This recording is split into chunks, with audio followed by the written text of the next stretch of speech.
নমস্কার, আমি সব্যসাচী। আশা করছি সবাই খুব ভালো আছো। অনুপমার প্রেম গল্পটির আজ তৃতীয় পর্ব, মানে শেষ পর্ব। এর আগে দুটো পর্ব করে আমি শুনিয়েছি তোমাদের। যদি এখনও কেউ না শুনে থাকো, যারা শোনোনি, তারা অবশ্যই এই ভিডিওর লিঙ্কে আমি দুটো পর্ব দিয়েছি, শুনে নিও। তারপর এটা শুনবে, ভালো লাগবে। শুরু করছি তৃতীয় পর্ব। তথাপি অনুপমা একটু কাঁদিল। স্বামী মরিলে বাঙালির মেয়েকে কাঁদিতে হয়, তাই কাঁদিল। তাহার পর স্ব ইচ্ছায় সাদা পড়িয়া সমস্ত অলঙ্কার খুলিয়া ফেলিল।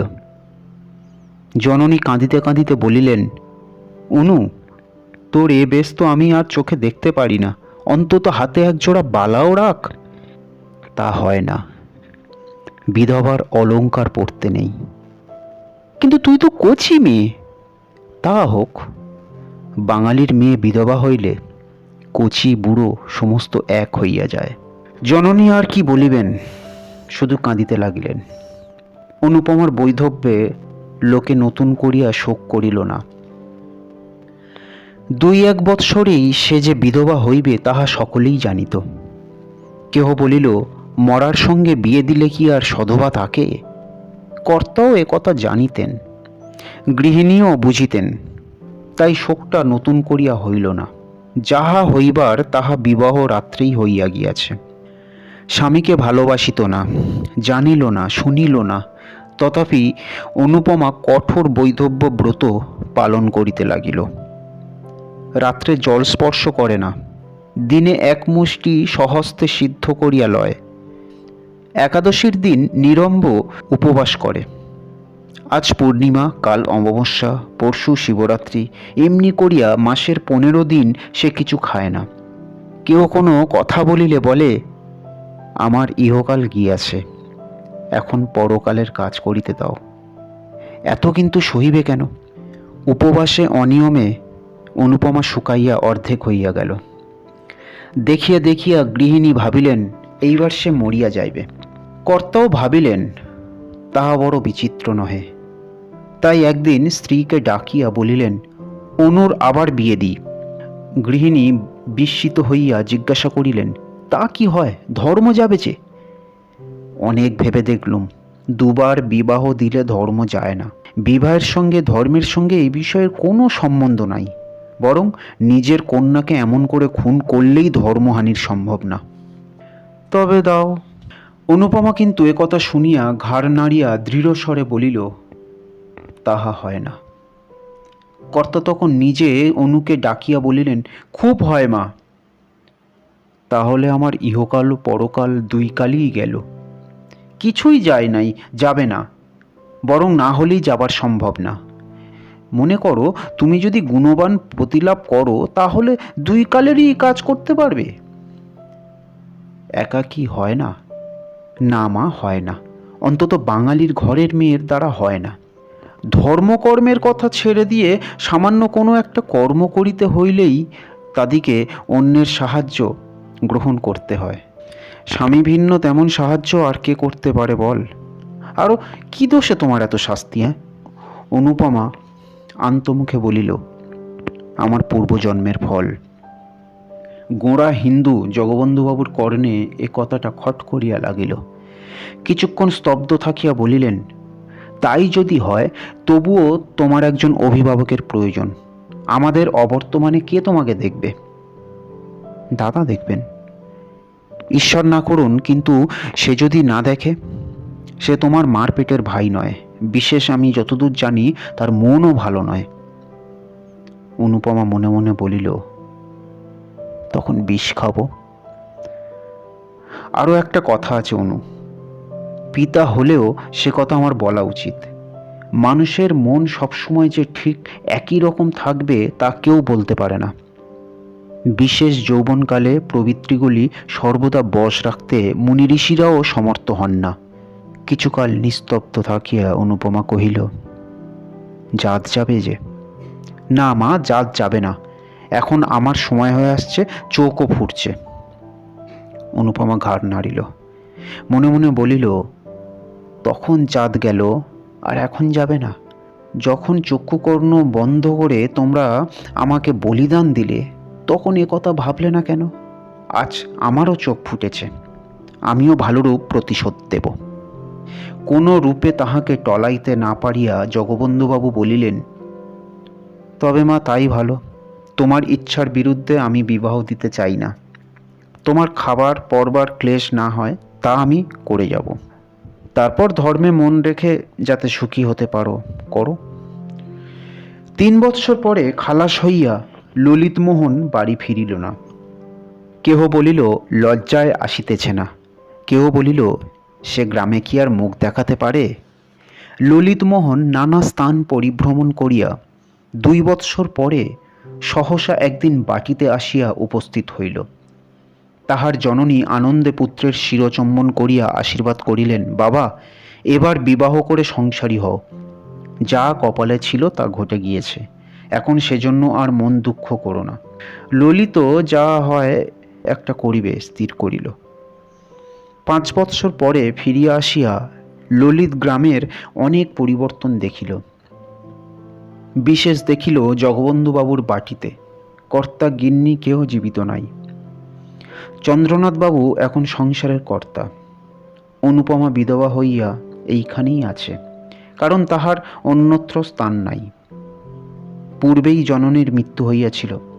পরে পিতার মৃত্যুর পর অনুপমা ভাবিয়াছিল, পিতা যাহা দিয়া গিয়াছেন তাহা লইয়া কোনো তীর্থস্থানে থাকিবে এবং সেই টাকায় পূর্ণ ধর্ম নিয়মব্রত করিয়া অবশিষ্ট জীবনটা কাটাইয়া দিবে। কিন্তু শ্রাদ্ধ শান্তি হইলে উইল দেখিয়া সে মর্মাহত হইল।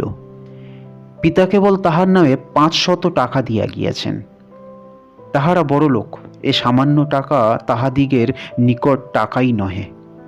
বাস্তবিক এই অর্থে কাহারও চিরজীবন গ্রাসাচ্ছাদন নির্বাহিত হইতে পারে না। গ্রামে অনেকেই কানাঘুষো করিল, এ উইল জগবন্ধুবাবুর নহে, ভেতরে কিছু কারসাজি আছে। কিন্তু সে কথায় ফল কি? নিরুপায় হইয়া অনুপমা চন্দ্রবাবুর বাটিতেই রহিল। লোকে বলে পিতার মৃত্যু না হওয়া পর্যন্ত সৎ মাকে চিনতে পারা যায় না। সৎ ভাইকেও সেরূপ পিতার জীবিতকাল পর্যন্ত চিনিতে পারা কঠিন। এতদিন পরে অনুপমা জানিতে পারিল তাহার দাদা চন্দ্রনাথবাবু কি চরিত্রের মানুষ। যত প্রকার অধম শ্রেণীর মানুষ দেখিতে পাওয়া যায়, চন্দ্রনাথবাবু তাহাদের সর্বনিকৃষ্ট। হৃদয়ে এক তিল দয়ামায়া নাই, চক্ষে এক বিন্দু চামড়াও পর্যন্ত নাই। অনুপমার এই নিরাশ্রয় অবস্থায় তিনি তাহার সহিত যেরূপ ব্যবহার আরম্ভ করিলেন তাহা বলিয়া শেষ করা যায় না। প্রতি কথায় এমনকি উঠতে বসতে তিরস্কৃত, লাঞ্ছিত, অপমানিত করিতেন। অনেক দিন হইতে তিনি অনুপমাকে দেখিতে পারেন না, কিন্তু আজকাল তো অধিক না দেখিতে পারিবার কারণ তিনিই ভালো জানেন। বড়বধূ পূর্বে তাহাকে ভালোবাসিতেন, কিন্তু এখন তিনিও দেখিতে পারেন না। যখন অনু বড়লোকের মেয়ে ছিল তখন তাহার বাপ মা বাঁচিয়া ছিল। যখন তাহার একটা কথায় 5 জন ছুটিয়া আসিত তখন তিনিও ভালোবাসিতেন। এখন সে দুঃখিনী, আপনার বলিতে কেহ নাই, টাকা কড়িও নাই, পরের অন্ন না খাইলে দিন কাটে না। তাহাকে কে এখন ভালোবাসিবে, কে এখন যত্ন করিবে? বড়বধূর 3-4টি ছেলে মেয়ের ভার অনুর ওপর। তাহাদিগকে খাওয়াইতে হয়, স্নান করাইতে হয়, পড়াইতে হয়, কাছে করিয়া শুইতে হয়। তথাপি কোনো বিষয় একটু ত্রুটি হইলেই অমনি বড় ঠাকুরানী রাগ করিয়া রীতিমতো 5টা কথা শুনাইয়া দেন। ইহা ভিন্ন অনুপমাকে নিত্য দুবেলা চন্দ্রবাবুর জন্য 2-4টা ভালো তরকারি রাঁধিতে হয়। পাচক ব্রাহ্মণ তেমন প্রস্তুত করিতে পারে না, আর না হইলে চন্দ্রবাবুর কিছু খাওয়া হয় না। একাদশী হোক আর দ্বাদশী হোক আর উপবাসী হোক, সে রান্না তাহাকে রাঁধিতেই হইবে। বিধবা হইয়া অনুপমা প্রাতকাল স্নান করিয়া অনেকক্ষণ ধরিয়া পূজা করিত। এখন তাহাকে সে সময়টুকুও দেওয়া হয় না। একটু বিলম্ব হইলেই বড়বধূ ঠাকুরানী বলিয়া ওঠেন, ঠাকুরজি, একটু হাত চালিয়ে নাও, ছেলেরা কাঁদছে, এখনো পর্যন্ত কিছু খেতে পায়নি। অনুপমাও যা তা করিয়া উঠিয়া আসে, একটি কথাও সে মুখ ফুটিয়া বলিতে পারে না। একাদশীর দীর্ঘ উপবাস করিয়া তাহাকে রাত্রে রন্ধন করিতে যাইতে হয়। তৃষ্ণায় বুক ফাটিতে থাকে, অগ্নির উত্তাপে মাথা টিপটিপ করিতে থাকে, গা ঝিমঝিম করে, তবু কথা কহে না। অবস্থার পরিবর্তনে সহ্য করিবার ক্ষমতাও হয়, কেননা জগদীশ্বর তাহা শিখাইয়া দেন, না হইলে অনুপমা এতদিন মরিয়া যাইত। এ সংসারে তাহার অপেক্ষা দাসদাসীরা শ্রেষ্ঠ। জোর করিয়া তাহাদের দুটো বলিলে তাহারাও দুটো জোরের কথা বলিতে পারে। অন্তত আমার মাহিনেপত্র চুকিয়া দিন, বাড়ি যাই, এ কথা বলিতে পারে। কিন্তু অনু তাহাও বলিতে পারে না। সে বিনামূল্যে কৃতদাসী। মারো কাটো, তাহাকে এখানেই থাকিতে হইবে, আর কোথাও যাইবার জো নাই। সে বিধবা, সে বড়লোকের কন্যা। অনুপমার অবস্থা বুঝাইতে পারা যায় না, বুঝিতে হয়। বাঙালির ঘরে পরান্ন প্রত্যাশিনী বিধবাই কেবল তাহার অবস্থা বুঝিতে পারিবেন, অন্যে না বুঝিতেই পারে। আজ দ্বাদশী। সকাল সকাল স্নান করিয়া অনুপমা পূজা করিতে বসিল। তখনও 15 মিনিট হয় নাই। বড়বধূ ঘরের বাহির হইতেই একটু বড় গলায় বলিলেন, ঠাকুরজি, তোমার কি আজ সমস্ত দিনে হবে না? এমন করে চলবে না বাপু। অনুপমা শিবের মাথায় জল দিতেছিল, কথা কহিল না। বড়বধূ 10 মিনিট পরে পুনর্বার ঘুরিয়া আসিয়া সেইখানে হইতেই চিৎকার করিলেন, অত পুণ্যি ছলায় আঁটবে না গো, অত পুণ্যি করো না। আর অত পুণ্যি ধর্মের শখ থাকে যখন তখন বনে জঙ্গলে গিয়ে করোগে, সংসারে থেকে অত বাড়াবাড়ি সইতে পারা যায় না। তথাপি অনুপমা কথা কহিল না। বড় বউ দ্বিগুণ চেঁচাইয়া উঠিলেন, বলি, কেউ খাবে দাবে না? হ্যাঁ? অনুপমা হস্তস্থিত বিল্লপত্র নামাইয়া রাখিয়া বলিল, আমার অসুখ হয়েছে, আজ আমি কিছুই পারব না। পারবে না? তবে সবাই উপোস করুক। কেন, আমি ছাড়া কি লোক নেই? ঠাকুরের কি হলো? তার জ্বর হয়েছে, আর উনি ঠাকুরের রান্না খেতে পারেন? না পারেন, তুমি রেঁধে দাওগে। আমি রাঁধব? মাথার যন্ত্রণায় প্রাণ যায়, একটা কবিরাজ 24 ঘন্টা আমার পেছনে লেগে আছে, আর আমি আগুনের কাছে যাব? অনুপমা জ্বলিয়া উঠিল, বলিল, তবে সবাইকে উপোস করতে বলোগে। তাই যাই, তোমার দাদাকে এ কথা শোনাই গে। আর তোমার অসুখ হবে না কেন? এই নিয়ে ধেয়ে এলে, এক্ষুনি গিলবে কুটবে, আর বড় ভাইকে একটু রেঁধে খাওয়াতে পারো না? না, পারি নে। বড় বউ, আমি তোমাদের কিনা বাঁধি নই যে যা মুখে আসবে তাই বলবে। আমি এসব কথা দাদাকে জানাবো। বড় বউ মুখ ভঙ্গি করিয়া বলিল, তাই জানাও গে, তোমার দাদা এসে আমার মাথাটা কেটে নিয়ে যাক। অনুপমা কিছুক্ষণ স্তব্ধ হইয়া রহিল। তাহার পর বলিল, তা জানি, দাদা ভালো হলে আর তোমার এত সাহস কেন? তিনি কি করেছেন? হ্যাঁ, খেতে দিচ্ছেন, পড়তে দিচ্ছেন, আবার কি করবেন? সত্যি সত্যি তো আর আমাকে তাড়িয়ে দিয়ে তোমায় মাথায় করে রাখতে পারেন না, এজন্য আর মিছে রাগ করলে চলবে কেন? সমস্ত বস্তুরই সীমা আছে, অনুপমার সহিষ্ণুতারও সীমা আছে। সে এতদিন যাহা বলে নাই, আজ তাহা বলিয়া ফেলিল। বলিল, দাদা আমাকে খাওয়াবেন পড়াবেন কি? যে বাপের টাকায় তিনি খান, আমিও সেই বাপের টাকায় খাই। বড় বউ ক্রুদ্ধ হইল। তাই যদি হতো তাহলে বাপ আর পথের কাঙাল করে রেখে যেত না। পথের কাঙাল তিনি করে রেখে যাননি, তোমরাই করেছ। গ্রাম শুদ্ধ সবাই জানে তিনি আমাকে নিঃসম্বল রেখে যাননি। সে টাকা দাদা চুরি না করলে আজ আমাকে তোমার মুখ নাড়া খেতে হতো না। বড়বধূর মুখ প্রথমে শুকাইয়া গেল, কিন্তু পরক্ষণেই দ্বিগুণ তেজে জ্বলিয়া উঠিল। গ্রাম শুদ্ধ সবাই জানে উনি চোর, তবে এ কথা ওকে জানাবো। জানিও, আরও বলো যে পাপের ফল তাকে পেতেই হবে। সেদিন তেমনই গেল। অবশ্য একথা চন্দ্রবাবু শুনিতে পাইলেন, কিন্তু কোনরূপ উচ্চবাচ্য করিলেন না। চন্দ্রনাথবাবুর সংসারে ভোলা বলিয়া একজন ছোঁড়া মতো ভৃত্য ছিল। 5-6 দিন পরে চন্দ্রনাথবাবু একদিন তাহাকে বাটির ভেতর ডাকিয়া আনিয়া বেদম প্রহার করিতে লাগিলেন। চিৎকার শব্দে অন্যান্য দাসদাসীরা ছুটিয়া আসিল। তখনও অসম্ভব মার চলিতেছে। অনুপমা ঘরের ভেতর পূজা করিতেছিল। পূজা ফেলিয়া সেও ছুটিয়া আসিল। ভোলার নাক মুখ দিয়া তখন রক্ত ছুটিতেছিল। অনুপমা চিৎকার করিয়া উঠিল, দাদা করো কি, মরে গেল যে। চন্দ্রবাবু খিচাইয়া উঠিলেন, আজ বেটাকে এক্কেবারে মেরে ফেলব। তোকেও সঙ্গে সঙ্গে মেরে ফেলতাম, কিন্তু তুই শুধু মেয়ে মানুষ বলে তুই বেঁচে গেলি। আমার সংসারে এত পাপ আমি বরদাস্ত করব না। বাবা তোকে 500 টাকা দিয়ে গেছেন, তাই নিয়ে তুই আজই আমার বাড়ি থেকে দূর হয়ে যা। অনুপমা কিছুই বুঝিতে পারিল না, শুধু বলিল, সে কি? কিছুই নয়, আজ টাকা নাও, নিয়ে ভোলার সঙ্গে দূর হয়ে যাও, বাইরে গিয়ে যা খুশি করোগে। অনুপমা সেইখানেই মূর্ছিত হইয়া গেল। দাসদাসীরা সকলেই একথা শুনিল। কেউ মুখে কাপড় দিয়া হাসিল, কেউ হাসি চাপিয়া ভালো মানুষের মতো সরিয়া গেল, কেউ বা ছুটিয়া অনুপমাকে তুলিতে আসিল।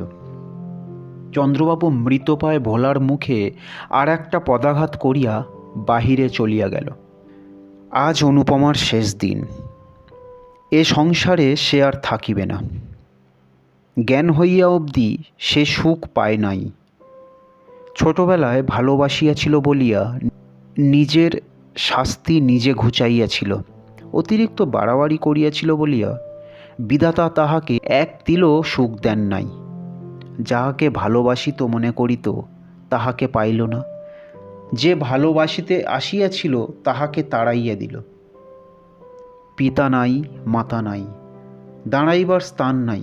স্ত্রীলোকের একমাত্র অবলম্বন সতীত্বের সুযশ, তাহাও ঈশ্বর কাড়িয়া লইতে বসিয়াছেন। তাই আর সে সংসারে থাকিবে না। বড় অভিমানে তাহার হৃদয় ফাটিয়া উঠিতেছে।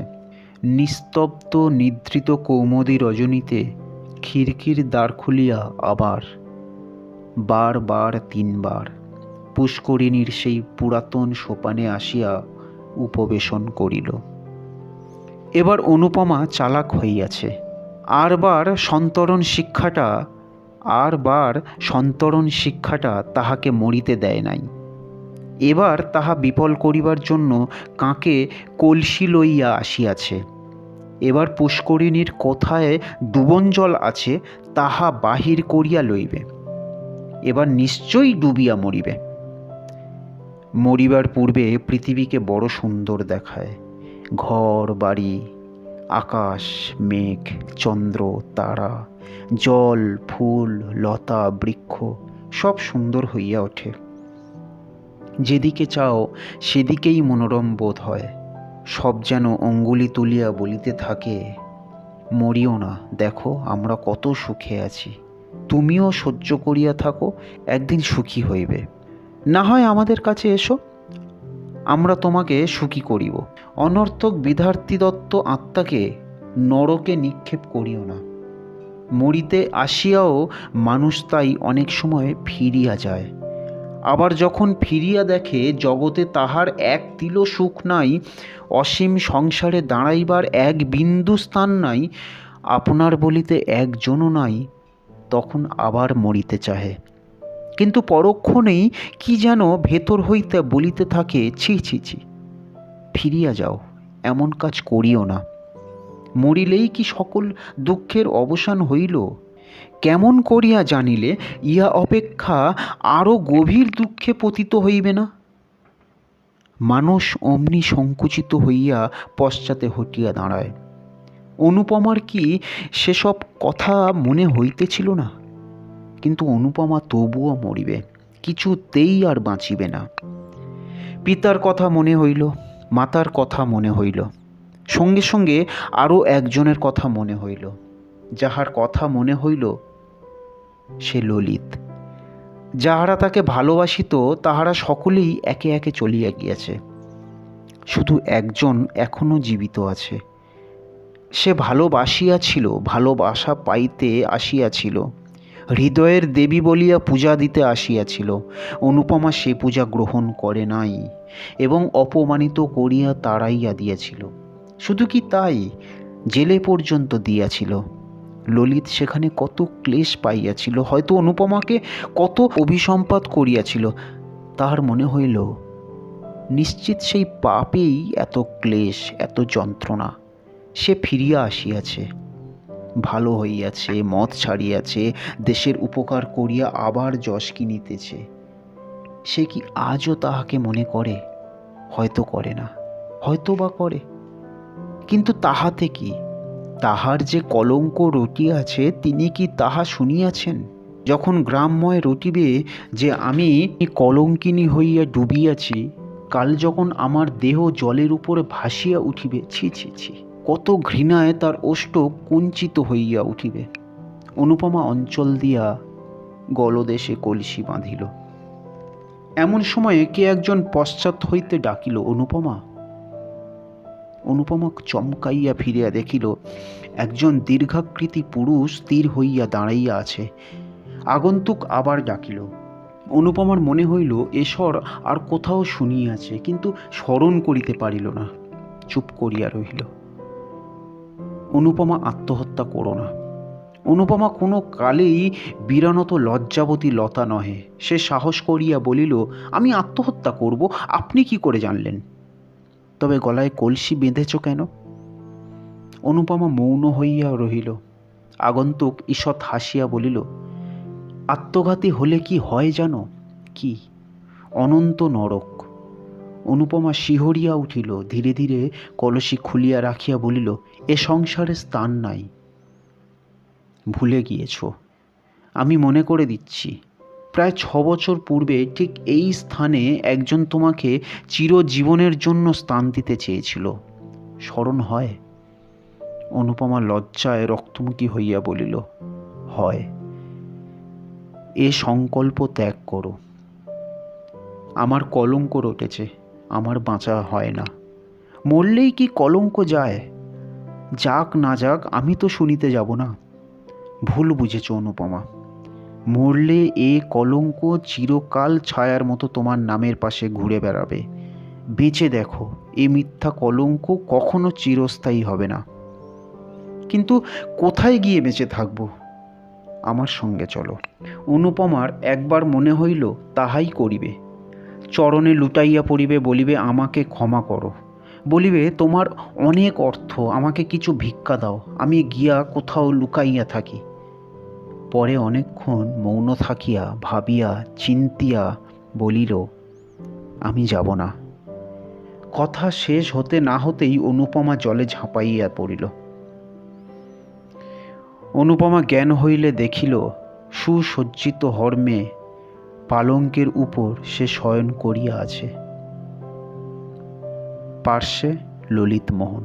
অনুপমা চক্ষুর মিলন করিয়া কাতস্বরে বলিল, কেন আমাকে বাঁচালে? অনুপমার গল্প, অনুপমার প্রেমের গল্প, অনুপমার প্রেম এখানেই শেষ হলো। প্রেম জিনিসটা বড়ই অদ্ভুত। যারা করে তারাও জানে, আর যারা এখনো করেনি তারাও ভাবে অনেক কিছু। আশা করছি গল্পটা সবাইয়ের খুব ভালো লাগবে, ভালো লেগেছে। যদি ভালো লাগে অবশ্যই লাইক করো, কমেন্ট করে জানিও, আর নতুন হলে অবশ্যই চ্যানেলটি সাবস্ক্রাইব করো। পরবর্তী গল্প নিয়ে আবার হাজির হব আগামী সপ্তাহে ঠিক দুপুর 12টায়। আপাতত বিদায়ের পালা। সবাই ভালো থাকবে, সুস্থ থাকবে। নমস্কার।